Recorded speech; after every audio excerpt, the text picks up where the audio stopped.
ചൊല്ലേണ്ട ദിക്റുകളാണ്. നമ്മൾ പറഞ്ഞിട്ടുണ്ട് ലാ ഇലാഹ ഇല്ലാ അൻത സുബ്ഹാനക ഇന്നി കുൻതു മിനൽ ളാലിമീൻ 40 വട്ടം ചുരുങ്ങിയത് അധികരിപ്പിക്കാൻ കഴിഞ്ഞാൽ ഏറ്റവും നല്ലത് അത് പറഞ്ഞിട്ടുണ്ട്. ഇനി നമ്മൾ ചെയ്യേണ്ട പ്രധാനപ്പെട്ട ദിക്റാണ് ഹസ്ബിയല്ലാഹു വ നിഅമൽ വക്കീൽ നിഅമൽ മൗലാ വ നിഅമൻ നസീർ. ഞങ്ങൾക്ക് കാര്യങ്ങൾ ഏൽപ്പിക്കാൻ പടച്ചോൻ മതി, അവൻ ഏൽപ്പിക്കാൻ ഏറ്റവും നല്ലത് പടച്ചോനാണ്.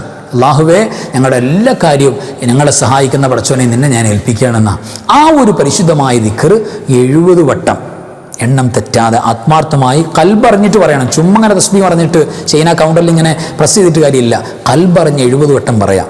അത് പറഞ്ഞതിന് ശേഷം ഈ ഒരു ദുആ ഒരു 7 വട്ടം നമ്മൾ പാരായണം ചെയ്യുക തെറ്റുകൂടാതെ. അങ്ങനെ ചെയ്താൽ ആ ഒരു വർഷം അവർക്ക് മരണമുണ്ടാകില്ല എന്ന് ഉലമാക്കൾ പറഞ്ഞിട്ടുണ്ട്.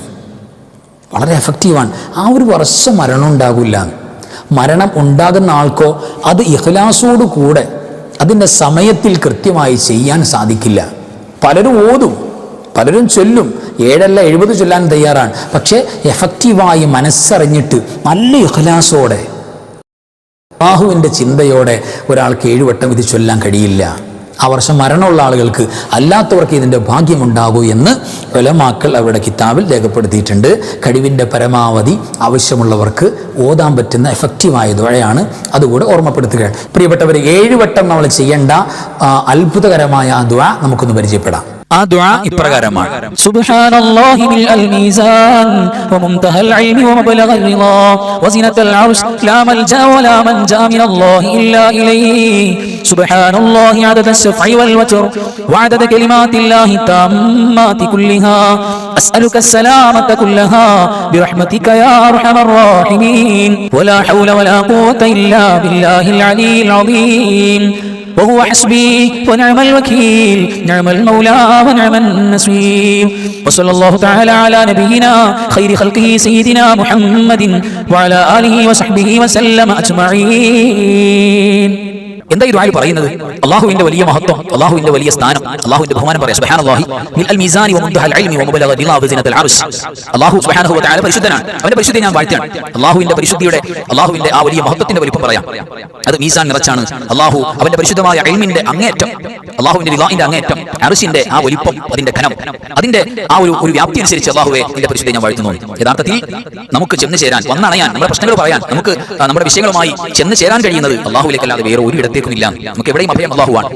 എന്നിട്ട് പറയുന്നു സുബ്ഹാനല്ലാഹ്, അല്ലാഹുവിന്റെ പരിശുദ്ധി ഒന്നുകൂടെ വാഴ്ത്തുകയാണ്. അത് മായ എണ്ണത്തിന്റെ കണക്കനുസരിച്ചും അല്ലാഹു സുബ്ഹാനഹു വ തആലയുടെ കലിമാത്തുകളുടെ മുഴുവത്തിന്റെയും അദദ് കണക്കനുസരിച്ചും അല്ലാഹുവിന്റെ പരിശുദ്ധിയെ വാഴ്ത്തുന്നു. ഇതൊക്കെ അല്ലാഹുവിന്റെ മഹത്വം പറഞ്ഞിട്ട് ഇനിയാണ് മെയിൻ പോയിന്റ്. അസ്അലുക അസ്സലാമത കുല്ലഹാ. എന്തിനേറ്റം പറഞ്ഞെന്നറിയോ? അല്ലാഹുവേ ബിറഹ്മതിക യാ അർഹമർ റഹീമീൻ, നിന്റെ റഹ്മാനായ റഹീമായ അല്ലാഹു സുബ്ഹാനഹു വ തആലയുടെ റഹ്മത്ത് കൊണ്ട് പിന്നെ മുൻനിർത്തിക്കൊണ്ട് ചോദിക്കുകയാണ്, എല്ലാ സലാമത്തും നിന്നോട് ഞാൻ ചോദിക്കുന്നു. അസ്സലാമത കുല്ലഹാ, മുഴുവൻ രക്ഷയും കാവലും നിന്നോട് ഞാൻ ചോദിക്കുകയാണ്. വലാ ഹൗല വലാ ഖുവത ഇല്ലാ ബില്ലാഹിൽ അലിയിൽ അദീം. ഉന്നതനായ ഏറ്റവും മഹാനായ അല്ലാഹു സുബ്ഹാനഹു വ തആലയെ കൊണ്ടല്ലാതെ എനിക്ക് ഒന്നും കഴിയില്ല. നന്മ ചെയ്യാൻ പറ്റില്ല, തിന്മ മാറിക്കാൻ പറ്റില്ല. ഹുവ ഹസ്ബി, അവൻ മതി എനിക്ക്. വനിഅമൽ വക്കീൽ, ഏൽപ്പിക്കാൻ, കാര്യങ്ങൾ ഏൽപ്പിക്കാൻ ഏറ്റവും നല്ലത് പടച്ചവനാണ്. നിഅമൽ മൗലാ വനിഅമൻ നസീർ, നമ്മുടെ മൗല, നമ്മുടെ കാര്യങ്ങൾ നമുക്ക് സഹായം ചെയ്തു തരുന്നവൻ, നമുക്ക് ഗുണങ്ങൾ ചെയ്തു തരുന്നവൻ, നമ്മളെ സഹായിക്കുന്നവരിൽ ഏറ്റവും ഉന്നതനായ സഹായി അല്ലാഹു നിങ്ങൾ കാര്യങ്ങൾ ഏൽപ്പിക്കുകയാണ്. എന്നിട്ട് സ്വലാത്ത് അവിടത്തിനും കുടുംബത്തിനും സ്വഹാബത്തിനും ആലിനും എല്ലാവർക്കും വേണ്ടി സ്വലാത്ത് ചൊല്ലിയിട്ട് നമ്മൾ അവസാനിപ്പിക്കുന്നു. ഈ ദുആ ഒരു 7 വട്ടം ആത്മാർത്ഥമായി കൽബറിഞ്ഞ് മനസ്സറിഞ്ഞ് അസ്അലുക സലാമത കുല്ലഹാ എന്ന് പറയുമ്പോൾ എല്ലാ സലാമത്തും വേണമെന്ന് ആത്മാർത്ഥമായി പറയുന്നവർക്ക് ഈ ഒരു വർഷം ലം യമുത്ത് എന്ന മഹാന്മാർ ഇബാദത്ത് പറഞ്ഞത്, ഈ ഒരു വർഷം മരണമില്ല. മരണമുള്ളവർക്കോ ഇത് ആത്മാർത്ഥമായി ഇഖ്ലാസോടെ ഓതാൻ പറ്റും. എല്ലാവർക്കും 7 വട്ടം. പക്ഷേ മനസ്സറിഞ്ഞ് ഹൃദയ സാന്നിധ്യത്തോടെ ഇഖ്ലാസോടെ 7 വട്ടം ഓതാൻ കഴിയില്ല. അപ്പോൾ ഹസ്ബിയല്ലാഹു വനിഅമൽ വക്കീൽ നിഅമൽ മൗലാ വനിഅമൻ നസീർ 70 വട്ടം ഓതാ. എന്നിട്ട് ഇത് 7 വട്ടം ഓതാ. അൽഹംദുലില്ലാഹ്, അല്ലാഹു പരിപൂർണ്ണമായ ഖബൂലിയത്ത് നൽകട്ടെ.